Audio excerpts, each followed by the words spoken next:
Violence and war shall be no more.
Violence and war shall be no more. Violence and war shall be no more.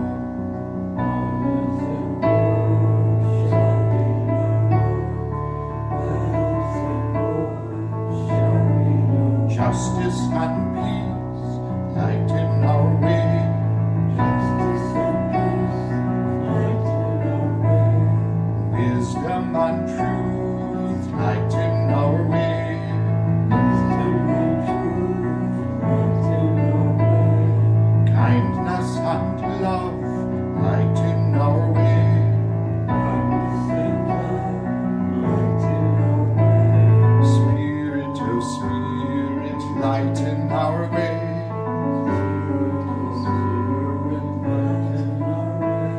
Spirit, oh Spirit, lighten our way.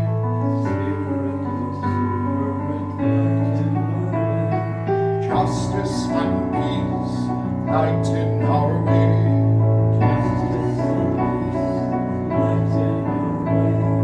Wisdom and truth lighten our way.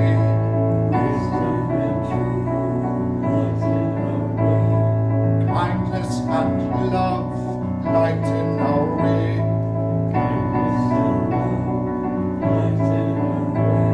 Spirit, oh Spirit, lighten our way.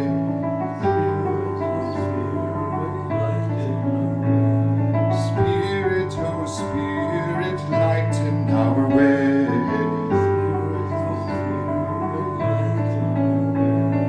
Justice and peace lighten our way.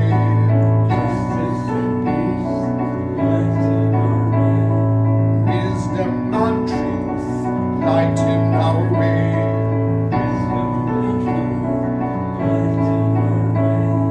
Kindness and love lighten our way.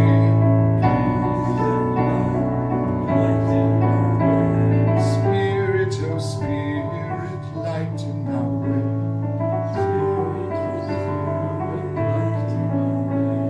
Spirit, oh Spirit, lighten our way.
week or so, I'd like to share with you some stories. My Bible is falling apart. And I guess that's a good sign. It's actually being used. When you were a kid, did your parents have an old dusty Bible on the bookshelf that was never opened? We had both. You We had had both? one of those, Yeah. and Mom's was all ripped up because She was using it. she was using it, yeah. Good to have Yeah. the best of both worlds. Anyway, so this is a story from the Gospel of Matthew, and Matthew 15. You want to look it up sometime.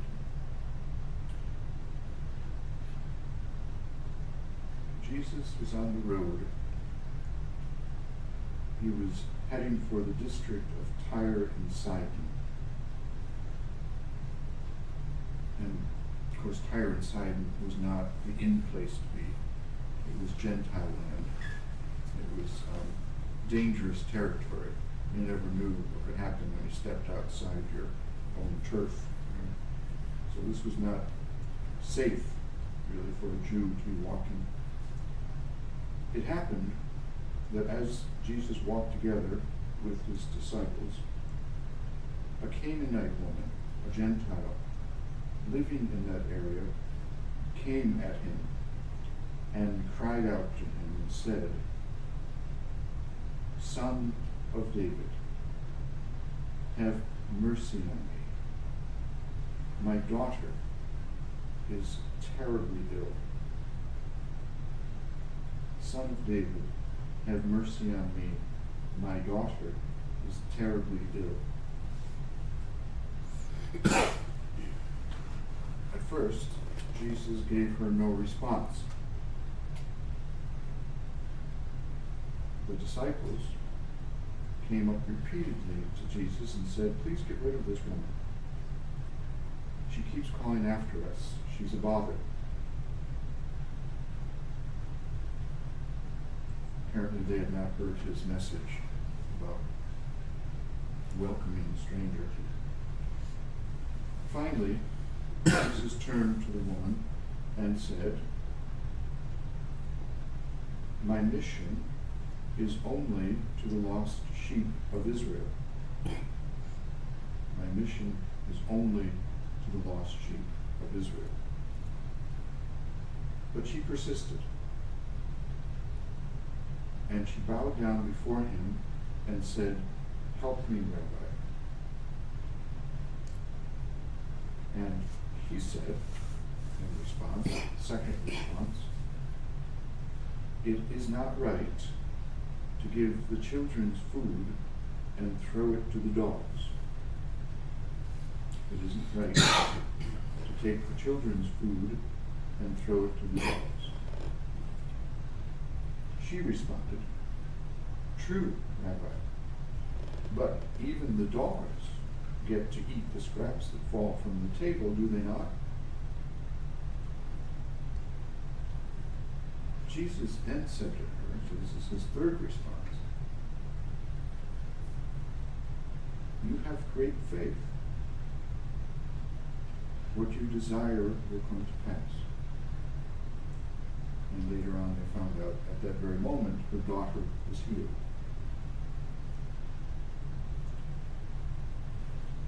What's your immediate response to that story? Is it comforting, troubling, affirming what you already believe, challenging, whatever? What is it?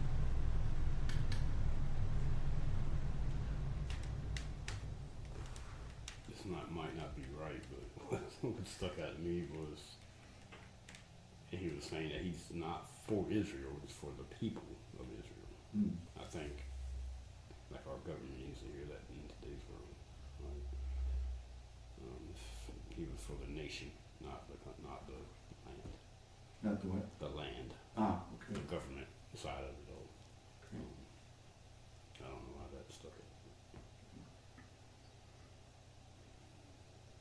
Have you heard that story before, Michael? Yeah. Yeah.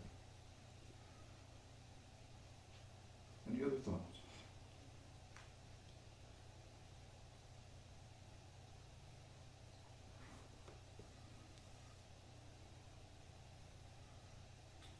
Seems like he was initially playing out his script as the Messiah was supposed to be doing, Mm. but then maybe experienced a connection, a personal, real personal connection with the woman. And it's like, oh, yeah, I can go beyond that. Beyond my own understanding of things Yeah, because of this encounter. yeah. Yeah.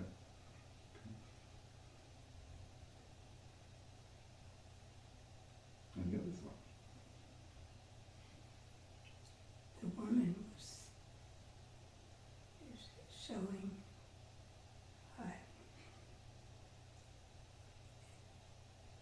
extravagant faith. I don't know why I use that word, but that's what's coming to me. That she didn't give up when he just said, well, I'm here for the Jews. Mm-hmm. She just kept on. I think the phrase that's used today is she persisted. Mm.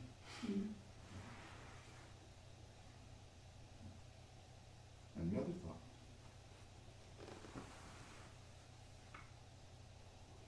I feel like he's telling her something when he was talking about, it's not right to feed the scraps to the dogs from the children's plate. And then she said that, well, even the dogs get the scraps. Mm. I'm not exactly sure, but it feels like there's something behind that. Mhm. And it was like being used as a metaphor. Mhm. It just Yeah, it was. Dogs, the term, was applied to Gentiles back at that time. Mm. It was a derogatory term. Slur, I think, is the term we use today. Not something you use in polite society.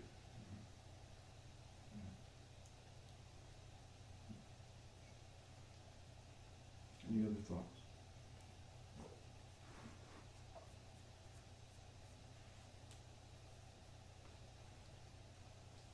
So, I just want to share with you a few of my own thoughts on this. It's a story that I sometimes share when I go to churches, and I get in trouble for sharing it because of my own interpretation. So, hopefully you won't take me out to the cliff and throw me over after you hear this. We don't have any cliffs around here, do we? Got a Yeah, farm. just- We have ponds. Yeah, dock and a A pond. pocket pond. That might do it for me, you know? Yeah. What's that? Deck. The deck, yeah, that's true. That's a height that would do me damage. All right, maybe we'll just close the book. Call it a night then. When I was a little kid, I had an idea of God, like many people. That God was, the image I had was God was basically an old white man with a beard up in the clouds. I have since let that image go, thank God. And what this story does for me is it challenges me, challenges my image of God, because everybody has an image of God, whether you like it or not. You have some conception of who or what God is or isn't. So there's that. Everyone has some kind of construct in their mind. And mine was that. It was kind of like the Michelangelo thing in the Sistine Chapel, you know, with the finger, not the finger, but the index finger, yeah. And that was my image for a long time. But somewhere along the line, I shed that image, and then I didn't have any image. And then I became a fairly conservative Christian, and then I had a new image, and ideas, and so on. And then I shed that kind of image and many of those ideas. So when I come to this passage, here's what I see. First of all, I see a Jesus who is profoundly human, okay, and courageous, and able to change, able to grow and move from his own ideas to what God is saying to him in the moment through an encounter with another human being. I see that now. Jesus is shedding some of his own ideas, his own images of God and his mission and so on. It says he came to a Canaanite woman. That should be a clue. Okay, right there. And I like to tell this story as the wild woman and Jesus. Because my image of this, or my perception, is that she came out of nowhere and she was desperate, kind of wild. And it says she cried out to Jesus. You know, she didn't just take him aside and say, Jesus, I have something to tell you. She was like full out, you know, and understandably so. Her daughter was horribly ill. So she was desperate. What surprises me, the first thing in this story, is that Jesus gives her no response right away. And what doesn't surprise me is the disciples want to send her away, because they hardly ever got it. It must have been challenging for Jesus, and there's some clues in the Gospels that he gets really frustrated with the boys, you know, and most of them were men. So he just couldn't get why they didn't get it. He thought he said it, and then they didn't get it. He says it again, they still don't get it. And right up to the very end, they don't seem to get it. But here, I think, is an example of, and this is going to sound heretical, that Jesus doesn't get it. They say, send her away, get rid of her, she's bothering us. And then Jesus, when he speaks to her, he says this. I'm going to paraphrase, but this is basically what he's saying. I know my mission. Right? So he had a mission statement. You know, he and his disciples, they wrote out this mission statement. And it was, our mission statement is, we're here for the Jewish people, basically. The lost sheep of the house of Israel. And so that was his first argument. It was a theological argument. I know my mission. God sent me to Israel, not to the Gentiles. She doesn't let that stop her. So basically he says to her, I'm not here for you, I'm here for them. And she doesn't give up. She then bows down before him. Now, you know, we have to appreciate the significance of that. First of all, it's a very religious, ritual act, right, that Jesus could not ignore. You know? And she bows down before him because it's one way to express deep, profound reverence. And it says she prostrated herself. That means right down to the ground. Can't ignore that. It's like the ultimate body language. And I think in so doing, she effectively blocks his way. I mean, obviously, he could have stepped around her, but he wasn't that kind of guy. You know, he paid attention to what was happening. And in that moment, there was this woman who was in desperate need, crying out to him, who was bowing down to him, just like they do in the temple to God. He stopped in his tracks.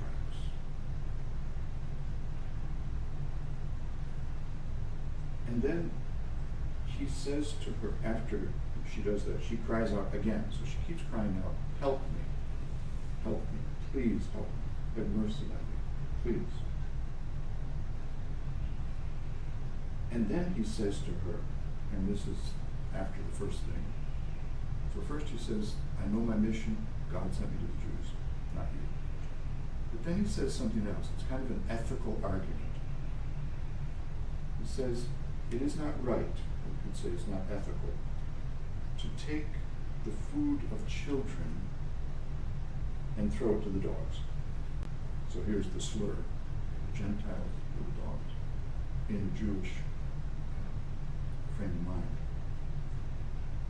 I'm sure not all Jews said that about Gentiles, but there were those that did. And apparently Jesus said it just like some others would. That's insulting, to say the least. Okay? And if you're insulted, you don't want to continue the conversation, basically. But she persisted. And she says, like a good lawyer would say, "Good point, Rabbi. I hear what you're saying. But even the dogs get to eat the scraps that fall from the table. Is that not right?" And what could he say? She hasn't. If you've ever had dogs, you know, like little Boulder there, you know, occasionally, you know, we share breakfast and whatever, and it's just a thing. So her response is to argue with him, to disagree with him. And in the end of the story, you can almost see Jesus, you know, with a twinkle in his eye, saying, "Whoa, you got me." Right? Now, there are some who would say, throughout all this, that Jesus was just teaching and pushing and prodding and teasing, and he really didn't believe what he was saying. I'm not one of those. I think he was very sincere and very human and very limited culturally. But in the end, even Jesus learns something and grows and changes and lets go of some of his thinking to embrace a new way of thinking. One of the things that's really important to do when we read sacred scripture is to read between the lines. There's a wonderful Jewish tradition of imagination when it comes to text. Do you know the term I'm looking for? Does anybody know the term? It starts with an M. I'm blanking on it right now. But basically what it is it's using your imagination to imagine what might have been thought, said, or done in between the lines. That helps you understand what's happening in the black and white letters of the story. Midrash? Midrash, there you go, thank you. It's a beautiful and profound way of weaving the imagination in and through and out of the story. Deeply cherished practice. So when I look at the story with a Midrash lens and ask, what is being said between the lines? Here's what I come up with. First, on her part. So what is being said by this woman?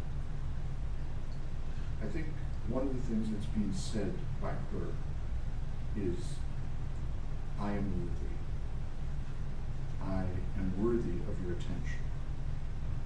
No matter what these goofball disciples are trying to do to me, and no matter what you say to me, Jesus, I believe that I have value, that I am worth your consideration here, and also my daughter is worth your consideration and deserves to be healed. So that's the first thing I hear between the lines. She's saying loudly, I am worthy. Second thing she's saying is that you got it wrong, Jesus. Now that's hard for church people to hear. But I'm convinced that's what she's saying. She's saying, I know you think you know what God has said to you, but I'm here to tell you the latest edition from God is slightly different. Your mission is bigger than you realize. Your purpose is much broader. It's not only to the Jews, it's also to the Gentiles. So get with the program, Jesus. Okay? Wake up. Now, also between the lines, I think Jesus is saying this. I'm sorry. You're right. I was wrong.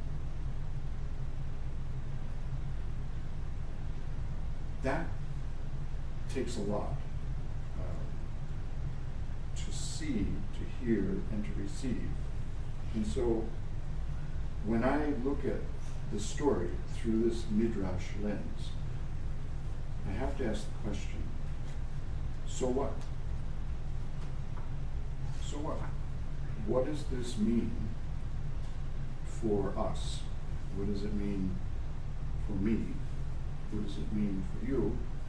What might it mean for you? Only you can decide that. But what it means for me is this, that I must be willing to change my mind. I must be willing to see things differently at any time. I must be willing to see God differently, to see people differently, to see myself differently. Otherwise, I go through life seeing the same way I've always seen. And that vision doesn't go very far, I'm afraid. And in fact, if we don't change what we see, how we see things, we're saying this: my ideas are good enough. My ideas are just fine the way they are. I don't need to change. And I believe that's a dangerous place to be. So Jesus is somebody who steps into his life and says, I'm going to learn along the way, and I'm going to be open to change my own way of seeing things, my own image of God, my own understanding of God, my own understanding of people, this world, myself. That's a tall order.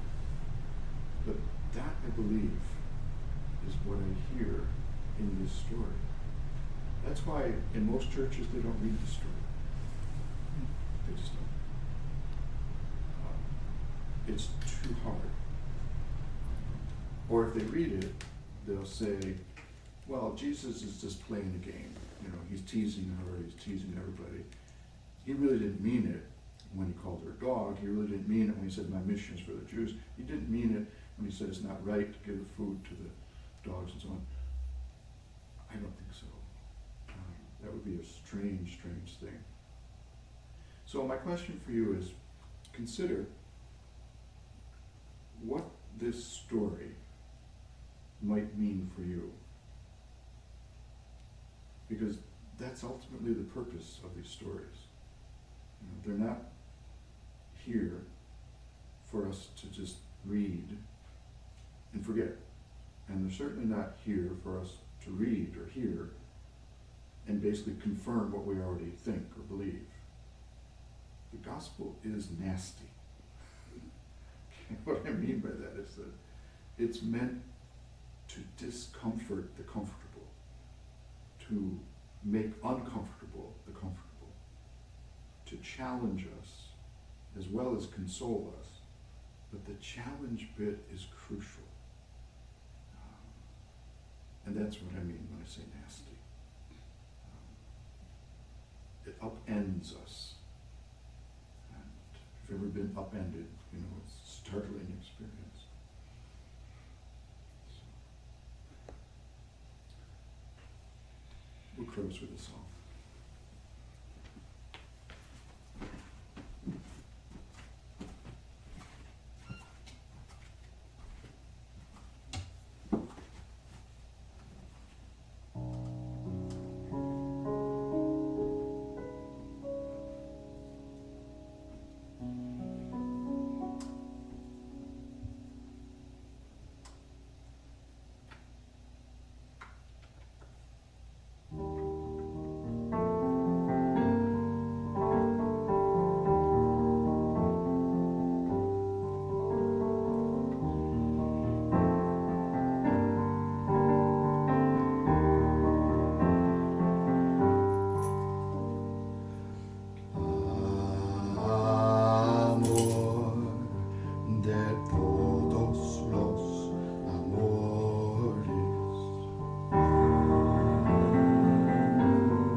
heroes of this day.